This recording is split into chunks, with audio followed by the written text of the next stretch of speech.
Welcome everyone. Let's begin the third chapter of The Richest Man in the Babylon. The third chapter name is The Seven Cures for a Lean Purpose. The glory of Babylon endures. Down through the ages, its reputation come to us as the richest of the city, its treasure as fabulous. Yet it was not always so. The riches of Babylon were the result of the wisdom of its people.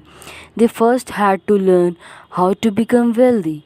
When the god king Sargon returned to the Babylon after defeating his enemies, the Elamites, he was confronted with a serious situation. The royal chancellor explained it to the king thus, after many years of great prosperity brought to our people because your majesty built the great irrigation canal and the mighty temple of the god.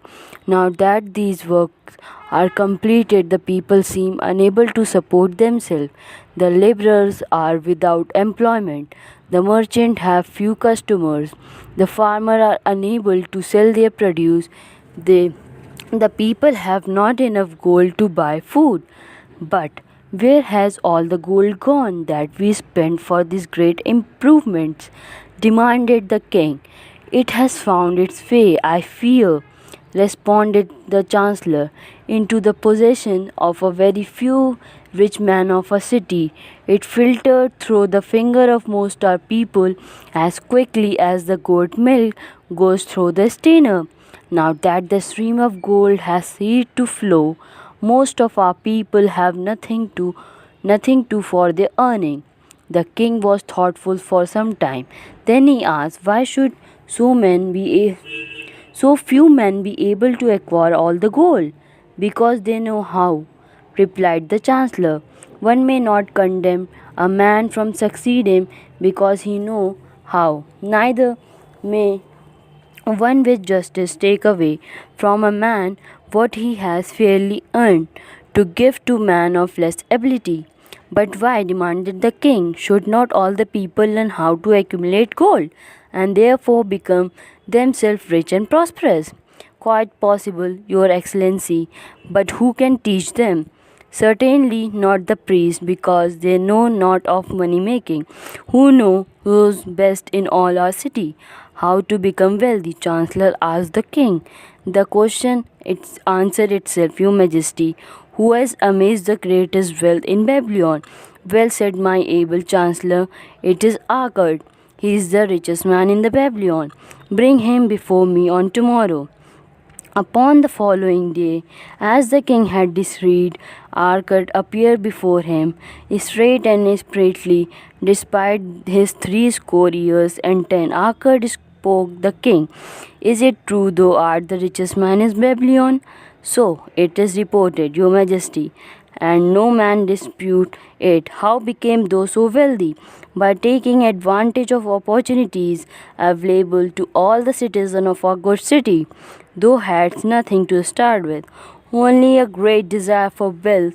Beside this, nothing. Arkad, continued the king.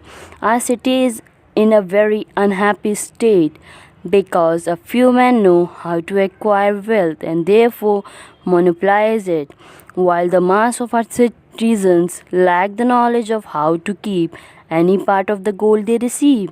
It is my desire that Babylon will be the richest city in the world. Therefore, it must be a city of many wealthy men. Therefore, we must teach all the men, all the people how to acquire riches. Tell me, Arkad, is there any secret to acquiring wealth? Can it be taught? In a practical, your majesty, there's that which one knows can be taught to others. The king eyed glowed. Arkad, thou speakest the word I wish to hear. Wilt thou lend thyself to this great cause? Wilt thou teach the knowledge to a school for teachers, each of whom shall teach other until they are enough trained to teach the truth to every worthy subject in my domain? Arkad bowed and said, I am the humble servant to command. Whatever knowledge I possess, I will gladly give for the betterment of my fellow men and the glory of my king. Let your good Chancellor arrange for me a class of 100 men, and I will teach to them those 7 curses which did fatten my purse, that which there was none leaner in all Babylon. A fortnight later, in compliance with the king's command, the chosen 100 assembled in the great hall of the Temple of Learning, seated upon colorful ring in a semicircle. Arkad sat beside a small tablet upon which smoked a sacred lamp, sending forth a strange and pleasing odor. "Behold the richest man in Babylon," whispered a student, nudging his neighbor as Arkad arose. He is but a man, even as the rest of us. As a dutiful subject of a great king, Arkad became. I stand before you in this service because once I was a poor youth who did greatly desire gold, and because I found knowledge that enabled me to acquire it. He asked that I impart unto you my knowledge. I started my fortune in the humblest way. I had no advantage not enjoyed as fully by you and every citizen in Babylon. The first storehouse of my treasure was a well purse. I loathed its useless emptiness. I desired it be round and full, clinging with the sound of gold. Therefore I sought every remedy for a lean purse. I found 7. To you who are assembled before me, shall I explain the 7 curses from a lean purse which I do recommend it all to all the men who desire much gold. Each day for 7 days will I explain to you one of the 7 remedies. Listen attentively to the knowledge that I will impart. Debate it with me. Discuss it among yourselves. Learn this lesson thoroughly, that ye may also plant in your own purse the seed of wealth. First must each of you start wisely to build a fortune of his own. Then will thou be competent, and only then to teach this truth to others. I shall teach to you in a simple way how to fatten your purse. This is the first step leading to the temple of wealth, and no man may climb who cannot plant his feet firmly upon the first step. We shall now consider the first cure. The first cure. Start the purse to fattening. Arkad addressed a thoughtful man in the second row. "My good friend, at what craft workest thou?" I replied, "The man am a scribe, and carve record upon the clay tablet. Even at such labor did I myself earn a first copper. Therefore thou hast the same opportunity to build a fortune." He spoke to a florid-faced man further back.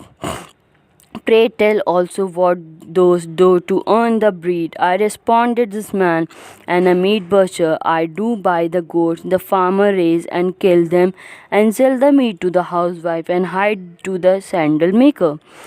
Because though those are also labor and thou hast every advantage to succeed that I did possesses."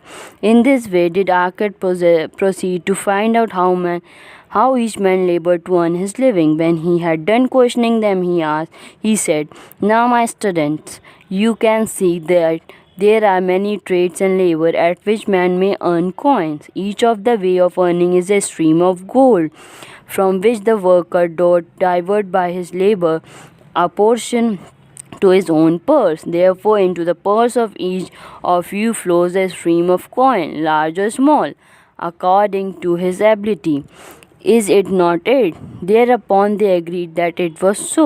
Then continued Arkad, "If each of us your desire to build for himself a fortune, is it not wise to start by utilizing the source of wealth which he already has established?" To this they are agreed. Then Arkad returned to a humble man who had declared himself an egg merchant. "If thou select one of the basket and put into each morning 10 eggs and take out from it each evening 9 eggs, what will eventually happen? It will become in time overflowing. Why? Because each day I put in one more egg than I take out." Arkad turned to the class with a smile. Does any man here have a lean purpose? First they look amused. Then they laugh. Lastly they wave their purse in jest. All right, he continued. Now I shall tell the first remedy. I learned to cure a lean purse. Do exactly as I have suggested to the egg merchant. For every 10 coin, though placed within the purse, take out for use but 9. The purse will start to fatten at once, and its increasing weight will feel good in the hand and bring satisfaction to the soul.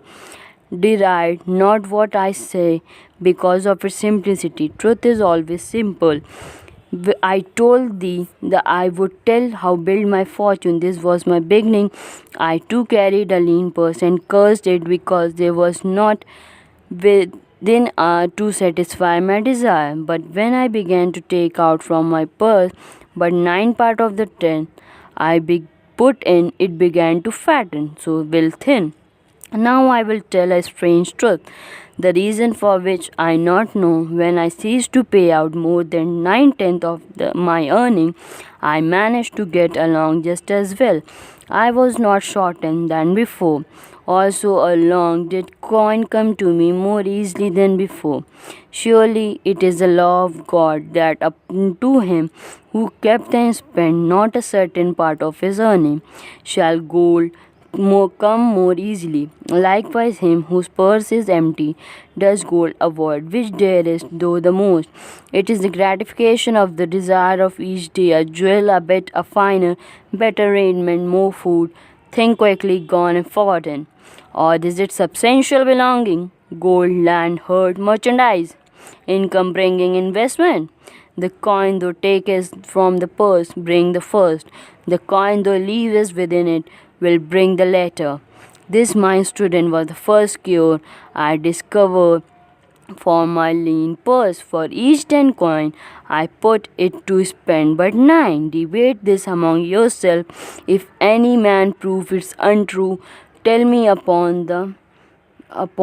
morrow when we shall meet again. The second cure, control the expenditure. Some of your my student, have asked me this: how can a man keep 1/10 of all his earn in his purse when all the coin he earns are not enough for his necessary expense? So did Arkad address his student upon the second day. Yesterday, how many of the carried lean purses? All of us, answer the class, yet though do not all the same earn the same. Some earn much more than others, some have much larger family to support, yet all purses were equally lean. Now I will tell the unusual truth about man and sons of man. It is this, that what each of us call our necessary expenses will always grow to equal our income unless we protect to the contrary. Confuse not the necessary expenses with the desire. Each of you together with your good family have more desire than your earning can gratify. Therefore are the earnings spent to gratify this desire insofar as they will go. Still though descendants many ungratified desire. All men are burdened with more desire than they can gratify. Because of my wealth, thinkest though I may gratify desire. This is a false idea. There are limits to my time. There are limits to my strength. There are limits to the distance I may travel. There are limits to what I may eat. There are limits to the jest with which I may enjoy. I say to you that just as weeds grow in a field, wherever the farmer leaves space for their root, even so freely do desire grow in men whenever there is possibility of their being gratified. The desire are a multitude, and those that thou mayest gratify are but few. Study thoughtfully the accustomed habit of living. Herein may be most often found certain expected expenses that may wisely be reduced or eliminated. Let the motto be 100% of the appreciated value demanded for each coin spent. Therefore engrave upon the clay each time for which thou desire to spend. Select those that are necessary and other that are possible through the expenditure of 9/10 of the income. Cross out the rest and consider them but a part of that great multitude of desire that must go unsatisfied, and regret them not. Budget then their necessary expenses. Touch not the 1/10 that is fattening the purse. Let this be the great desire that is being fulfilled. Keep working with the budget. Keep adjusting it to help thee. Make it the first assistant in defeating the fattening purse. Hereupon, one of the students, wearing a robe of red and gold, arose and said, I am a free man. I believe what is it is my right to enjoy the good thing of life. Therefore, I rebel against the slavery of the budget, which determines just how much I may spend and for what. I feel it would take much pleasure from my life and make me little more than a packed ash to carry a burden. To him Arkad replied, Whom, my friend, would determine the budget? I would make it for myself, responded the protesting one. In that case, where a packed ass to budget, his burden would be include therein jewels and rug and heavy bar of gold. Not so. He would include hay and grain and a bag of water from the desert trail. The purpose of a budget is to help the purse to fatten. It is to assist the two have their necessity and enforce her as attainable. The other desire is to enable to realize the most cherished desire by defending them from the casual wishes. Like a bright light in the dark cave, the budget shows up the leak from the purse and enable them to stop them and control the expenditure for definite and gratifying purpose. This is the second cure for a lean purse. Budget the 43 expense that thou mayest have coins to pay for the necessity, to pay for the enjoyment and to gratify the worthwhile desire without spending more than the ninth of the earning. Here I will talk about the two cure that is given by Arkad. In one first cure, he talk about how to fatten the purse. इसकी Hindi summary इसमें पहले वाले में cure में बताया गया है कि किस तरीके से हम अपने पर्स को फैटन कर सकते हैं, मतलब हम किस तरीके से अपनी सेविंग कर सकते हैं, जिसमें हम अपनी जब सेविंग में से 10 पोर्शन निकाल दें और सिर्फ 9 पोर्शन से ऐड करें, मतलब एक पोर्शन निकालना, अगर 10% हमारी कमाई उसमें से 1% निकालना है और बाकी जो भी काम करना है हम लोग को सिर्फ 9% में करना है, चाहे जैसे भी करना है। ये स्टोरी उन्होंने फर्स्ट क्योर में बताई है। और जो 10% होगा 1% जो होगा 10% में से जो हमने सेव किया होगा उसमें एकदम भी ध्यान नहीं देना, ना ही फोकस करना है, कुछ भी हो जाए वो हमारी सेविंग में इंक्लूड हो जाएगा। और जो हमारा सेकंड क्योर है उसमें उन्होंने बताया है कंट्रोल अपने एक्सपेंडिचर पे। जैसे कुछ लोगों ने ऑब्जेक्शन किया नेक्स्ट डे जब आए थे वो लोग कैसे कंट्रोल करेंगे, क्योंकि एक्सपेंस होना ही लाइफ को जीने का मतलब है, कुछ लोगों का ये सोच थी। तो उसमें उन्होंने कहा नहीं, 1% हमें किसी भी हाल में बचाना है और 9% में से ही यूज़ करना है, जो भी हमारे एक्सपेंस हो। अगर नहीं हो पा रहा है तो उसमें भी कंट्रोल करना है। ज़रूरी नहीं है हर चीज़ हमें तुरंत ही ज़रूरी है कि हम लोग को जो दिखा वो हम लोग ले लें, ऐसी कोई भी नेसेसिटी नहीं होती कभी भी लाइफ में, हम लोग टाइम ले सकते हैं। इसीलिए हम लोग को कहा गया सेकंड में कि अपने एक्सपेंडिचर पे कंट्रोल करना है, अपने खर्चों पे कंट्रोल करना है। जो भी खर्चा करना है वो सिर्फ 9% में करना है, वो किसी भी चीज़ में हो, जो भी हो सिर्फ 9% में हो। अभी के लिए सिर्फ इतना ही, बाकी जो रिमेनिंग 5 लेसन्स हैं क्योर के वो हम कल बात करेंगे उसके बारे में। रिमेनिंग जितने भी पार्ट बचे हैं वो हम डेली अपडेट करेंगे। Thank you for watching.